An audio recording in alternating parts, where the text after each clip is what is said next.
ETV digital exclusive breaking news చూస్తున్నాము. పాకిస్తాన్ కి సంబంధించి పిచ్చి కూతలు కూస్తోంది పాకిస్తాన్. సో చూస్తున్నాము, ఎన్నో రోజులుగా కాలాలు మారినా, ఎన్ని యుద్ధాలు జరిగినా, ఎన్ని చేసినా కూడా పాకిస్తాన్ తన బుద్ధి మార్చుకోదు. ఎప్పటికప్పుడు తన అక్కసు వెళ్ళగక్కుతూనే ఉంటుంది. భారత్పై మరోసారి ఆరోపణలు చేస్తోంది. తాలిబాన్ కి పాకిస్తాన్ కి మధ్య జరుగుతున్నటువంటి యుద్ధం గెలవలేక పిచ్చి కూతలు కూస్తోంది మన పాకిస్తాన్ ఆఫ్ఘనిస్తాన్ రెండు సరిహద్దు దేశాలు. ఇప్పుడు ఇవి రెండు దాడులు చేసుకుంటున్నా పాకిస్తాన్ మొదలెట్టిన ఈ మారణ హోమంలో తాలిబాన్లు తమ ప్రతాపం చూపిస్తున్నారు. బోర్డర్స్ దగ్గర పాక్ సైనికులను తరిమి కొడుతున్నారు. ఈ క్రమంలో ఆఫ్ఘన్లు కూడా ప్రాణాలు పోగొట్టుకుంటున్నప్పటికీ పై చేయి మాత్రం వారిదే అని తెలుస్తోంది. అయితే ఈ కాల్పులకు రెండు దేశాలు 48 గంటలు ఒకవైపు విరామం కూడా ప్రకటించాయి. ఈ క్రమంలోనే తాలిబాన్ యోధులు పాకిస్తాన్ సైనికుల ప్యాంటును తమ ఆయుధాలకు వేలాడదీసి సంబరాలు చేసుకుంటున్నారు. దానికి సంబంధించినటువంటి దృశ్యాలు చూస్తూ ఉన్నాము. పాక్ ఆఫ్ఘనిస్తాన్ సరిహద్దులోని ఢూరియాడ్ లైన్ సమీపంలోని తన పోస్టుల నుంచి పాక్ ఆర్మీ పారిపోయారని చెప్తూ ఉన్నారు. ఇలా పారిపోతున్నప్పుడు తాలిబాన్లు వారి దగ్గర నుంచి ఆయుధాలను దోచుకున్నారు. దాంతో పాటు పాక్ సైనికులు ప్యాంట్లను కూడా ఊడబెరికి మరీ పంపించారన్నట్లుగా తెలుస్తోంది. దీని తర్వాత తాలిబాన్లు ఆ ప్యాంట్లను వీధుల్లో ఊరేగిస్తే సంబరాలు చేసుకుంటున్నారు. తమ తుపాకులను పాక్ సైన్యం ప్యాంటును వేలాడదీసి విజయాన్ని ప్రకటించుకున్నారు. తాలిబాన్ల ఎదురుదాడి సమయంలో పాకిస్తాన్ సైనికులు డ్యూరాన్ లైన్ సమీపంలోని తమ స్థావరాల నుండి పారిపోయారని ఆఫ్ఘన్ జర్నలిస్ట్ దావూద్ జున్బిష్ నివేదించారు. కాబూల్లోని తెహ్రీక్ ఈ తాలిబాన్ పాకిస్తాన్ శిబిరాలపై కూడా ఒకవైపు పాకిస్తాన్ దాడి చేసింది. గతంలో మనం చూసాం, పాకిస్తాన్కి సంబంధించినటువంటి ఒక మంత్రి ఇక్కడ భారత్ పర్యటిస్తున్న టైంలో కూడా ఇక్కడ భారత్కి రావటం వల్లే అక్కడ తెహ్రీక్ ఈ తాలిబాన్ పాకిస్తాన్ శిబిరాలకు సంబంధించి టార్గెట్ పెట్టుకొని స్థావరాలను దాడి చేయడం జరిగిందని చెప్పి ఒక్క వార్తలు కూడా వచ్చినటువంటి నేపథ్యంలో ఆఫ్ఘన్ విదేశాంగ మంత్రి అమీర్ ఖాన్ ముత్తాకి భారతదేశాన్ని సందర్శిస్తున్నటువంటి సమయంలోనే ఈ ఘటన జరిగింది. సో ప్రజెంట్ మరోవైపు కాల్పుల విరమణ ప్రకటించాక కూడా పాకిస్తాన్ దాడులకు ఒకవైపు పాల్పడుతూనే ఉంది. కాల్పుల విరమణ తర్వాత కూడా పాక్ తాలిబాన్లు ఘర్షణకు పడ్డాయి. బార్డర్ వెంబడి పరస్పరం దాడులకు పాల్పడుతూ ఉన్నాయి. ఈ ఘర్షణల్లో 40 మందికి పైగా కూడా ఆఫ్ఘన్ తాలిబాన్లను హతమార్చారని పాక్ సైన్యం తెలిపింది. బలోచిస్తాన్ ప్రాంతంలో కూడా ఇటు తాలిబాన్స్ దాడుకు తెగబడ్డారని, సామాన్యుల మీద కూడా కాల్పులు జరిపారని పాక్ ఆరోపిస్తుంది. దీనికి ప్రతిగానే తాము దాడులను నిర్వహించామని చెప్పింది. ఈ ఘర్షణల్లో తెహ్రీక్ ఈ తాలిబాన్ పాకిస్తాన్ కూడా ఒకవైపు ముష్కరుల ప్రమేయం లేకుండా ఉన్నట్లు అనుమానాలు కూడా వ్యక్తం చేసింది. సరిహద్దులో కూడా ఆఫ్ఘన్లు పోస్టులను ధ్వంసం చేసి ఇటు దాడికి పాల్పడ్డారని తెలుస్తోంది. సో మొత్తానికి మనం చూస్తున్నాం, తాలిబాన్ల వెనుక భారత్ ఉందంటూ ఒకవైపు పనికి మాలిన వాదనలు చెప్తోంది. అంటే ఏది చేయలేక ప్రతి విషయంలో ఎక్కడ ఏం జరిగినా కూడా భారత్ పైనే వేస్తోంది. భారత్ని మధ్యలో తీసుకురావటం, భారతదేశం వాళ్ళకి సంబంధించిన వాళ్ళే చేశారని చెప్పడం, ఏదో ఒక రకంగా వాళ్ళ బుద్ధిని మాత్రం చూపిస్తూ ఉంది. ఢిల్లీలో జరుగుతున్నాయని పాక్ రక్షణ మంత్రి ఆఫీస్ నుంచి భారత్ తరఫున ఆఫ్ఘన్ యుద్ధం చేస్తోందని చెప్పి ఆసిఫ్ చెప్పడం జరిగింది. తాలిబాన్లతో యుద్ధంతో ఒకవైపు చేతులెత్తేసినటువంటి పాకిస్తాన్ పూర్తిగా ఓడితే పరువు పోతుందని ఇటు కాల్పుల విరమణ చేసుకున్నట్లుగా మనకి సమాచారం ఉంది. అయితే భారత్తో ఆఫ్ఘన్ స్నేహాన్ని జీర్ణించుకోలేకపోతుందని చెప్పొచ్చు. ఇప్పుడు చూస్తున్నటువంటి మాటలు వింటుంటే యుద్ధంలో ఒకవైపు తాలిబాన్లు పై చేయి సాధించినప్పటికీ కూడా వారికి భారత్ సాయం చేసిందంటూ ఇటు ఆరోపణలు చేస్తోంది. ఆఫ్ఘన్ విదేశాంగ మంత్రి ముత్తాకి భారత్ టూర్తో పాక్లో ఒక్కసారిగా మనకు అసహనం వ్యక్తం ఇందాక చెప్పినట్లుగా తిరిగి తాలిబాన్లు చేసిన అటాక్ను చూసి పాక్ బెంబలెత్తిపోయిందని చెప్పొచ్చు. కాల్పుల విరమణ ప్రకటించి కాళ్ళ బేరానికి వచ్చినటువంటి పాక్ ఒకవైపు పాకిస్తాన్ ఊహాగానాలు ఒక రకంగా ఉన్నాయి. అలాగే ప్రతి విషయంలో కూడా భారత్ పైన ఏదో ఒక మాట అంటూనే ఉంది, ఏదో ఒకటి అలిగేషన్ వేస్తూనే ఉంది. ఇప్పుడు భారతే తాలిబాన్తో కలిసి స్నేహం వల్ల ఇలా జరుగుతోంది అని చెప్పి ఒకవైపు వాళ్ళు పాకిస్తాన్ ఎంత చెడ్డగా చెప్పినా భారత్ సత్తా ఏంటో ఒకవైపు ప్రపంచానికి చాటి చెప్తుందని చెప్పొచ్చు. సో ప్రజెంట్ భారత్ సాయం చేసిందనే ఒకవైపు పాక్ ఆరోపణలు చేస్తూ ఉన్నారు. కానీ అది ఎలాంటి నిజం కాదు. కానీ ప్రస్తుతం అయితే పాకిస్తాన్ చేసినటువంటి ఆరోపణల వెనుక ప్రస్తుతం భారతదేశం మీద ఎవ్రీ టైం ఎందుకు ఇలా బిహేవ్ చేస్తుంది, ఎందుకు ఇలా రియాక్ట్ అవుతుంది అని చెప్పి పలువురు నేతలు చెప్తూ ఉన్నారు. సో ప్రెజెంట్ దీనికి సంబంధించి పూర్తి డీటెయిల్స్ అడిగి తెలుసుకుందాం. మా ప్రతినిధి శివ మనకి అందుబాటులో ఉన్నారు. శివ, పాకిస్తాన్లో ఒక్కసారిగా అసహనం పెరిగిందని తెలుస్తుంది.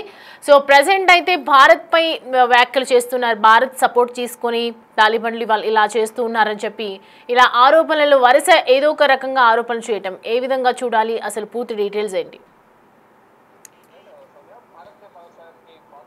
తన అక్కసును వెళ్లగక్కుతోంది. తాలిబాన్లతో గెలవలేక భారత్ పై అనవసరమైన ఆరోపణలు చేస్తోంది. అంటే తాలిబాన్ల వెనుక భారత్ ఉందంటూ అంటే వారితో యుద్ధంలో గెలవలేక దీని వెనుక భారత్ ఉంది అనే వాదనను వారు చేస్తున్నారు. అంటే నిర్ణయాలు కాబూల్లో కాకుండా ఢిల్లీలో జరుగుతున్నాయంటూ కూడా పాక్ రక్షణ మంత్రి ఆసిఫ్ కొన్ని వ్యాఖ్యలు చేశారు. భారత్ తరఫున యుద్ధం చేస్తున్నట్టు కూడా ఆసిఫ్ ఇటీవల ఇప్పుడు జరుగుతున్న పరిణామాలను ఉద్దేశించి ఆయన ఈ వ్యాఖ్యలు చేశారు. అంటే తాలిబాన్లతో యుద్ధంలో చేతులెత్తేసింది పాక్, ఇక పూర్తిగా ఓడిపోతే పరువు పోతుందని ఈ కాల్పుల విరమణ నిర్ణయాన్ని తీసుకుంది. భారత్ తో ఆఫ్ఘనిస్తాన్ స్నేహాన్ని జీర్ణించుకోలేక పాకిస్తాన్ ఇటువంటి వ్యాఖ్యలు చేస్తున్నట్లుగానే ప్రధానంగా అర్థమవుతుంది.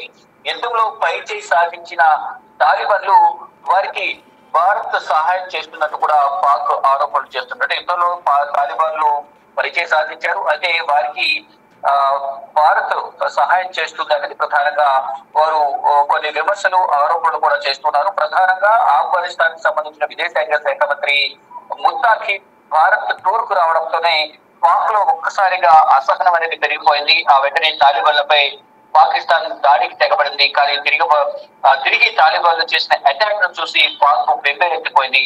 కాల్పుల విరమణ ప్రకటించి కాలబేరానికి పాకిస్తాన్ వచ్చింది. అయితే గతంలో కూడా ఆపరేషన్ సింధు సమయంలో కూడా ఇటు పాకిస్తాన్ భారత్ కు మధ్య యుద్ధం కొనసాగుతున్న సమయంలో ఆఫ్ఘనిస్తాన్ ఇటు తాలిబాన్ మంత్రి కూడా గతంలో కూడా విదేశాంగ శాఖ మంత్రిని ఇటు భారత్ కు సంబంధించిన పలువురు కీలక ఉన్నత స్థాయి అధికారులను కూడా వారు కలిశారు. ఆ సమయంలో కూడా వీరు పాకిస్తాన్ కు దూరంగా ఉంటూ వచ్చారు. పాకిస్తాన్ వ్యతిరేకంగా భారత్ కు సహాయం చేస్తామంటూ కూడా గతంలో కూడా ఆపరేషన్ సింధు సమయంలో కూడా వారు కొన్ని వ్యాఖ్యలు చేశారు. అయితే గతంలో చేసిన వ్యాఖ్యలు ప్రజెంట్ ఇప్పుడు ఇటు ఆఫ్ఘనిస్తాన్ సంబంధించిన ఇటు ప్రధానంగా వీరు ఎవరైతున్నారో ఆ తాలిబాన్ల చేతిలో పాకిస్తాన్ సైన్యం పదుల సంఖ్యలో ప్రాణాలు కోల్పోయారు. మరోవైపు ఇటు తాలిబాన్ల చేతిలోనూ మరొక బలూచ్ లిబరేషన్ ఆర్మీ ఇటు బలూచిస్తాన్ సంబంధించి ప్రత్యేక దేశం కావాలంటే వారు కూడా పాకిస్తాన్ ఆర్మీ పైన పాకిస్తాన్ ప్రభుత్వం పైన దశాబ్ద కాలంగా వ్యతిరేకత వ్యక్తం చేస్తున్నారు. వారు ఒకవైపు దాడి చేస్తున్నారు, మరోవైపు తాలిబాన్లు దాడి చేస్తున్నారు.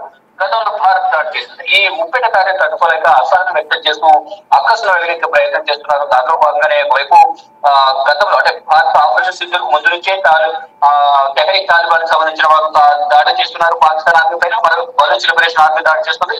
మధ్యలో వైజాగ్ ర్యాలీలో ఉగ్రవాదులు కాల్పులు జరిపిన తర్వాత పాకిస్తాన్ పైన భారత్ యుద్ధం ప్రకటించి ఆపరేషన్ సింధు స్టార్ట్ చేసి అక్కడ పాకిస్తాన్ లో ఉగ్రవాద స్థావరాలపై అన్ని దాడి చేసి యుద్ధాన్ని మొదలు పెట్టింది. అప్పుడు ఒకవైపు యుద్ధం భారత్ నుంచి దాడి ఎదుర్కొంటుంది, మరోవైపు అంతర్యుద్ధాన్ని కూడా గతంలో ఎదుర్కోదు. అంటే ఆపరేషన్ సింధు సమయంలో ఆ రెండు ఒకవైపు తాలిబాన్లు మరోవైపు బలూచ్ లిబరేషన్ ఆర్మీ వాళ్ళిద్దరూ ఒకవైపు దాడి చేస్తుంటే మరోవైపు భారత్ దాడి చేస్తుంది. ఎవరిని దాడిని ఎదుర్కోలేక వారు ముప్పిటి దాడిని తట్టుకోలేక కూడా ఉక్కిరి బిక్కిరైన పరిస్థితి గతంలో కనిపించింది. మళ్ళీ ఇప్పుడు కూడా భారత్ కాల్పుల విరమణ ఒప్పందాన్ని కుదుర్చుకున్నప్పటికీ కూడా అంతర్యుద్ధాన్ని సొంత దేశంలో ఇటు ఆఫ్ఘనిస్తాన్ నుంచి తాలిబాన్లు మరోవైపు బలూచ్ లిబరేషన్ కు సంబంధించిన వారు కూడా దాడులు చేస్తున్న నేపథ్యంలో ఎవరిని ఎదుర్కోలేక చేతులెత్తేసిన పరిస్థితి కనిపిస్తోంది. ఈ నేపథ్యంలోనే తాలిబాన్ల చేతిలో ఘోర ఓటమి చవి చూసి అంటే ఇంకా యుద్ధాన్ని కొనసాగితే ఓడిపోవాల్సిన దుస్థితి ఏర్పడుతుందనేది భావించి వారు చేతులెత్తేసి కాలబేరానికి వెళ్లి కాల్పుల విరమణ ఒప్పందానికి వాళ్ళు వచ్చారు. ప్రజెంట్ కాల్పుల విరమణ ఒప్పందానికి సంబంధించి చర్చలు కొనసాగుతున్నాయి. కానీ వెనుక ఉందంతా కూడా కాబూల్లో యుద్ధానికి సంబంధించి కానీ దాడులకు సంబంధించి ఇటువంటి చర్చలు జరగడం లేదు. కేవలం ఢిల్లీ వేదికగా ఈ దాడులకు సంబంధించి కీలక వ్యూహాలన్నీ కూడా అక్కడే జరుగుతున్నాయి. సూత్రధారంగా కూడా భారతే అదే విధంగా వ్యాఖ్యలు చేస్తున్నారు. ఇటు కాబూల్ లో జరగాల్సిన నిర్ణయాలు భారత్ వేదిక ఢిల్లీ వేదికగా జరుగుతున్నాయి. భారత్ మీద వెనుక ఉంది అని కూడా ప్రధానంగా వారు కొన్ని అక్కసు వెలగక్కుతూ కొన్ని ఆరోపణలు చేస్తున్నారు. కానీ దీనికి సంబంధించి ఎక్కడ కూడా ఎటువంటి అధికారిక ఆధారం అయితే వారి దగ్గర లేవు. కేవలం ఆఫ్ఘనిస్తాన్ చేతుల్లో తాలిబాన్ల చేతుల్లో ఓడిపోతామని భయంతోనే ఇటువంటి వ్యాఖ్యలు చేస్తుందని ప్రధానంగా అర్థమవుతుంది. Soumya. Right Shiva, thanks for the updates. Right, చూస్తున్నాం కదా పాకిస్తాన్ ఏమీ చేయని తోచిన స్థితిలో ఉంది. ఎప్పటికీ పాకిస్తాన్ ఇంకా మారదు, వక్రబుద్ధి ప్రదర్శిస్తూనే ఉంటుంది. ఎప్పుడు చూసినా కూడా ఇలాంటి ఘటనలు వస్తున్నప్పటికీ కూడా, ఎన్ని జరుగుతున్నా ప్రపంచ దేశాల్లో ప్రతి దేశంతో ఏదో ఒక వివాదం పెట్టుకుంటున్నప్పటికీ కూడా ఈ పాకిస్తాన్ యొక్క వక్రబుద్ధి అయితే మారటం లేదని చెప్పాలి. సో ప్రజెంట్ చూస్తున్నాం కదా, ఒక్కసారిగా పాక్ సైన్యంపై తాలిబాన్లందరూ కూడా యుద్ధం ప్రకటించినటువంటి నేపథ్యంలో వాళ్ళు తాలిబాన్లపై కాల్పు విరమణలు ఒప్పందంకి వచ్చారు కాబట్టి సో ప్రజెంట్ భారత్ చేస్తుంది సాయం అని చెప్తూ ఉన్నారు. మరి యుద్ధంలో తాలిబాన్లు పైచేయి సాధించినందున ఒకవైపు సంబరాలు జరుపుకుంటున్నారు, మరోవైపు పాకిస్తాన్ మాత్రం ఇలాంటి ఆరోపణలు చేస్తూ మిగిలిపోతూనే ఉంది.